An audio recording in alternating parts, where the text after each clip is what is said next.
राज्यामध्ये स्थानिक स्वराज्य संस्थांच्या निवडणुकांच्या प्रचारासाठी सर्वच राजकीय नेते प्रचाराच्या मैदानामध्ये उतरले आहेत। त्या पार्श्वभूमीवरती आचारसंहितेच्या पालनाबद्दल राजकीय पक्षांनी घेण्याची खबरदारी आणि मतदार जागृती याबद्दल चर्चा करण्यासाठी राज्य निवडणूक आयोगाचे जनसंपर्क अधिकारी जगदीश मोरे आज आपल्या स्टुडिओमध्ये आले आहेत। नमस्कार। नमस्कार। 9:30च्या बातमीपत्रामध्ये आपलं स्वागत। राज्यामध्ये स्थानिक स्वराज्य संस्थांच्या ज्या निवडणुका होत आहेत उद्या आणि 21 तारखेला 2 टप्प्यात मतदान होणार आहे। पहिल्या टप्प्यातलं जे मतदान उद्या होणार आहे त्याच्याबद्दलच्या पूर्वतयारीविषयी थोडक्यात काय सांगाल? उद्या राज्यातल्या 15 जिल्हा परिषदा आणि 165 पंचायत समित्यांसाठी मतदान होत आहे। याची संपूर्ण तयारी झालेली आहे। याच्यासाठी जवळपास 2,500पेक्षा जास्त जागा आहेत आणि 12,000 उमेदवार आहेत। हे सगळे असं प्रचंड व्याप्ती आहे या निवडणुकांची। याच्यासाठी जे आवश्यक मतदान केंद्र आहेत, मतदान कर्मचारी आहे, पोलीस यंत्रणा आहे, सर्व सज्ज झालेले आहे।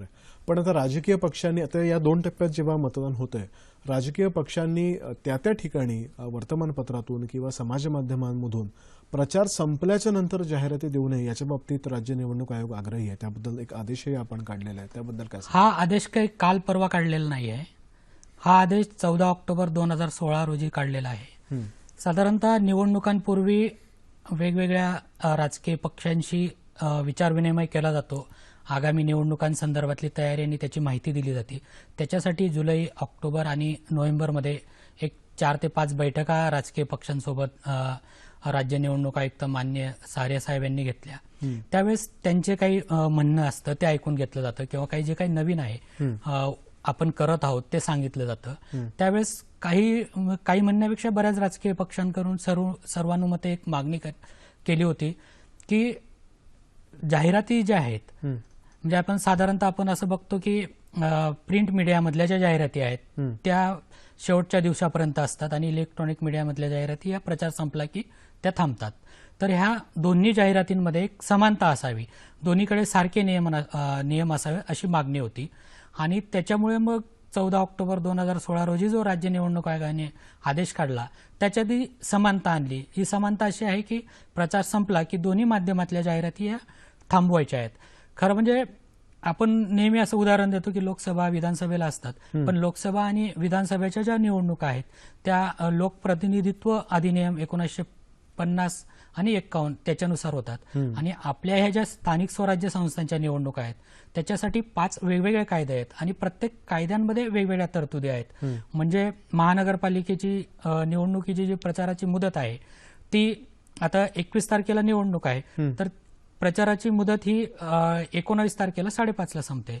जिल्हा परिषदांची त्या दिवशी ती रात्री 12ला संपते, पण ध्वनी क्षपकाचा जो वापर किंवा जे काही नियम आहेत ते आपल्याला पाळावे लागतात। म्हणजे तो प्रचार तसा म्हटला तर 10 वाजता संपतो। म्हणजे अशा वेगवेगळ्या वेळेस वेगवेगळ्या प्रकारच्या तरतुदी असल्यामुळे प्रचारही वेगवेगळ्या वेळेस संपतो आणि प्रचार संपला की त्या जाहिरातींना बंदी असा तो आदेश आहे। खरं, पण जर का आपण आजचं चित्र पाहिलं तर आज विविध राजकीय पक्षाच्या नेत्यांच्या मुंबई किंवा ठाण्यात किंवा अन्य ठिकाणी जाहीर सभा होत आहेत, त्याचं वृत्तांकन करणं ही एक बाब झाली। पण खासगी वाहिन्यांवरती जर का आपण पाहिलं तर त्या पूर्ण सभा ही त्या वाहिन्यांवरती थेट त्याचं प्रसारण केलं जातं, अप्रत्यक्षपणे त्याचा प्रचार होतोच नाही का? आणि तो राज्यभर सर्वत्र दिसतो। उद्या जिथे मतदान होणार आहे त्याही ठिकाणी त्या टीव्हीवरती असं काही नियंत्रण ठेवता येत नाही। आपण हा जो आदेश आहे की त्या स्थानिक स्वराज्य संस्थांसाठी प्रचार संपल्यानंतर जाहिरात करू नये असा आहे।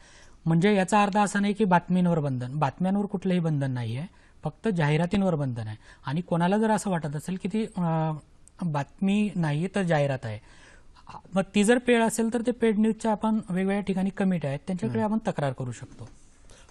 आदर्श आचारसंहिता त्याच्या उल्लंघनाच्या तक्रारी साधारणतः कुठल्या स्वरूपाच्या असतात आणि यंदाच्या निवडणुकीमध्ये आपल्याला त्याचं प्रमाण कमी जास्त होताना असं काही आपले काही त्याच्याबद्दलचं ऑब्झर्वेशन आहे का? आचारसंहिता भंगाच्या ज्या तक्रारी आहेत त्या महानगरपालिकेसंदर्भात असेल तर त्या संबंधित महानगरपालिकेचे जे आयुक्त असतात त्यांच्याखाली त्यांच्या अध्यक्षतेखाली कमिटी असते, त्या कमिटीकडे त्या तक्रारी करता येतात। जिल्हा परिषदांसाठी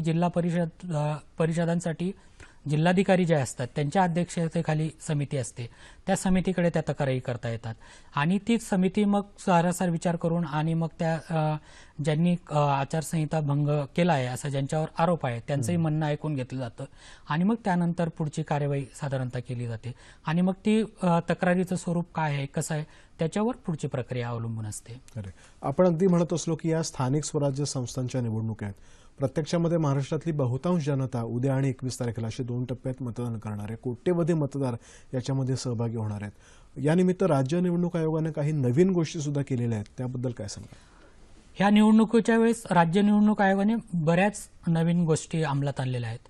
म्हणजे मान्य आयुक्त यांच्या संकल्पनेतून त्या आता पूर्णत्वास पण जात आहेत. उदाहरणार्थ सुरुवात जर म्हटलं आपण तर प्रभाग रचना असेल त्याच्यासाठी संगणकीय प्रणाली असेल, गुगल मॅप असेल याचा वापर केला गेला. मतदार याद्यांचं विभाजन करताना संगणक प्रणालीचा वापर केला गेला.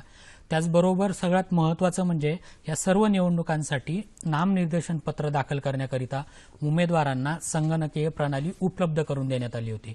उमेदवारांनी आपल्या सोयीच्या वेळेस त्या संगणक प्रणालीद्वारे अर्ज भरायचा आहे, माहिती त्याच्यावर भरायची आहे, त्याची प्रिंट काढायची आणि सही करून ती निवडणूक निर्णय अधिकाऱ्याकडे सबमिट करायची होती.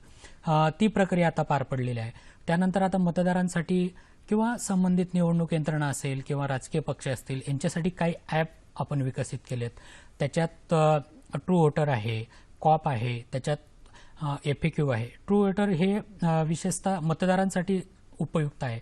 म्हणजे मतदाराला आपल्या मतदार यादीत नाव जर शोधायचं असेल तर तो आपल्या मोबाईलवर शोधू शकतो किंवा आपलं मतदान केंद्र कुठं आहे तो शोधू शकतो. त्याने जर मतदान केंद्र आणि त्याने जर ते GPS चा वापर केला तर त्याला त्या मतदान केंद्रापर्यंत जाण्यासाठी सुद्धा ते ॲप मदत करू शकतं. FAQ मध्ये तुम्हाला निवडणुकी संदर्भातल्या ज्या काही शंका असतील त्या तुम्ही त्याच्यात टाकल्या तर तुम्हाला उत्तर मिळू शकतं. ते एक आहे. कॉप नावाचं ॲप आहे ते आपण महानगरपालिकांसाठी विशेषतः वापरतोय. म्हणजे तुम्हाला आचारसंहिता भंगासंदर्भातली एखादी तक्रार करायची असेल तर ती तक्रार तुम्ही त्याच्या आधारे करू शकता आणि तुम्ही तक्रार केल्यानंतर तुमचा मोबाईल नंबर हा गोपनीय ठेवला जातो. हे महत्त्वाचे बदल यावेळेस आपण केलेले आहेत. आणि सगळ्यात महत्त्वाचं म्हणजे मतदार जागृती. मतदानाचं प्रमाण वाढावं यासाठी विविध माध्यमातून प्रयत्न केले जात आहेत. त्याच्यात मग पारंपरिक माध्यमं तर आहेत, शिवाय आपण कम्युनिटी रेडिओ असेल, व्हर्च्युअल क्लासरूम आहे, तर सोशल मीडिया याचा वापर केलेला आहे आणि त्याचबरोबर एक मिस कॉल सुविधा सुद्धा उपलब्ध करून दिली आहे. आपण त्या नंबरवर जर मिस कॉल केला तर आपल्याला एक SMS येतो.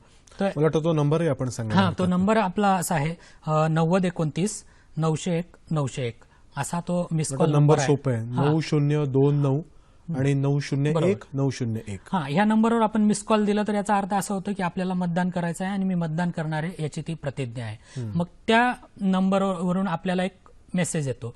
तो मेसेज SMS आल्यानंतर त्याच्यात एक लिंक असते.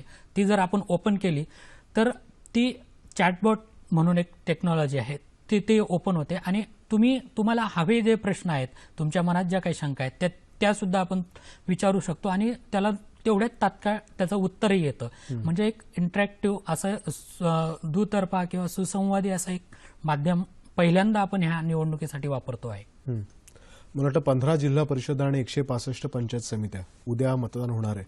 मतदारांना अगदी जाता जाता एक शेवटचा सल्ला किंवा आवाहन आपण काय करा? सगळ्यात महत्त्वाचं घटक म्हणजे मतदार. ह्या निवडणुका अशा आहेत म्हणजे स्थानिक स्वराज्य संस्थांच्या. स्थानिक स्वराज्य संस्था ह्या आपल्या दैनंदिन जीवनाशी अत्यंत निगडीत अशा असतात. म्हणजे आरोग्य, शिक्षण, नंतर रस्ते, स्वच्छता या सगळ्या बाबी ह्याची जबाबदारी स्थानिक स्वराज्य संस्थांवर असते. त्याच्यामुळे आपण मतदान करणे अत्यंत आवश्यक आहे आणि आपला चांगला प्रतिनिधी निवडून देणं हे आपलं एक कर्तव्य आहे. मान्य सर्वोच्च न्यायालयाने पण मध्यंतरी असा एक अभिप्राय दिला होता की आपण मतदान करत नसो तर आपल्याला बोलण्याचा काय अधिकार आहे. म्हणजे हा एक त्यांचा अभिप्राय होता किंवा त्यांचं एक मत होतं. तर आपण याचा विचार केला पाहिजे आणि आपण सगळ्यांनी मोठ्या प्रमाणावर घराबाहेर पडून मतदान करावं असं मी राज्य निवडणूक आयोगाच्या वतीने आपल्या सर्वांना नम्रपणे आवाहन करू इच्छितो. खरं म्हणतं आपण आवाहन केलं त्याप्रमाणे कुठल्याही प्रलोभनांना बळी न पडता खरोखरच सतसत विवेकबुद्धीनुसार आपण मतदान करतील अशी आपण आशा बाळगूयात. आपण इथे आलात आणि ही एक अतिशय महत्त्वाची माहिती आम्हाला दिली याबद्दल धन्यवाद. धन्यवाद.